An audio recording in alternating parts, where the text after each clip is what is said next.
Madhav, when it comes to the number, it comes down to this game very itself. How they will survive as far as the Sena camp is concerned, the Uddhav camp and the Shinde camp, though he goes on to say that formation of another political party is not an option.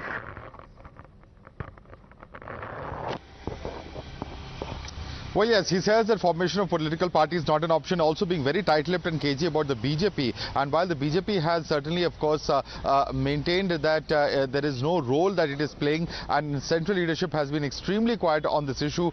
The fact is that Eknath Shinde, without the help of the BJP, how will he ever be able to form a government? The threat of split is only if there can be an alternative government that can be formed. And as the numbers add up at the moment, at least without the BJP, that is not practically possible on ground, though he has denied that there are any talks. He said that there will be a meeting in the evening where they will decide the future course of action. When asked a pointed question about whether the future course will involve him working with Uddhav Thackeray, or has he decided to permanently part ways with Uddhav Thackeray. So very, very significant. But one thing that we will have to remember is that Eknath Shinde is talking about 46 to 47 MLAs. Now, we must remember that the number that is required by Mr. Shinde to avoid the anti-defection law, remember, he's breaking up a party that has 55 MLAs, two-thirds of that is 37. And in that sense, if anti-defection laws would not have to be attracted, then he would have to ensure that 37 Shiv Sena MLAs are with him. Now, he has also said that he has about 7 to 8 independents with him,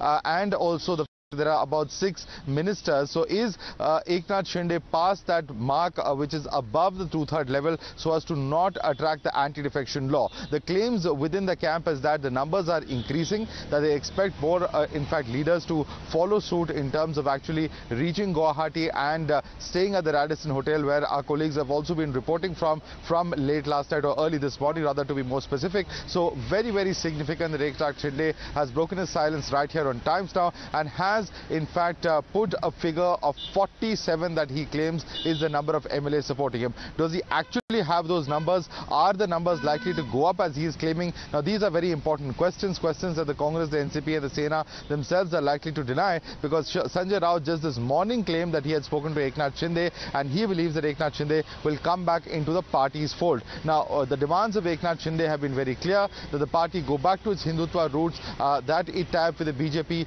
To what extent will in fact the party leadership be willing to accommodate those demands of Eknath Shinde, and is this more or less a foregone conclusion, given that Eknath Shinde at least claims that he has more than the required number of MLAs? These are some very important aspects that we have to consider at this point of time. Of course, Uddhav Thackeray also at this point of time, with him being reported COVID positive, things certainly don't appear to be looking very much up as far as the MVA alliance is concerned in Maharashtra. How will things pan out in coming days remains to be seen, but certainly, of course, the claim of Eknath Shinde that his support and his numbers are only increasing by the day.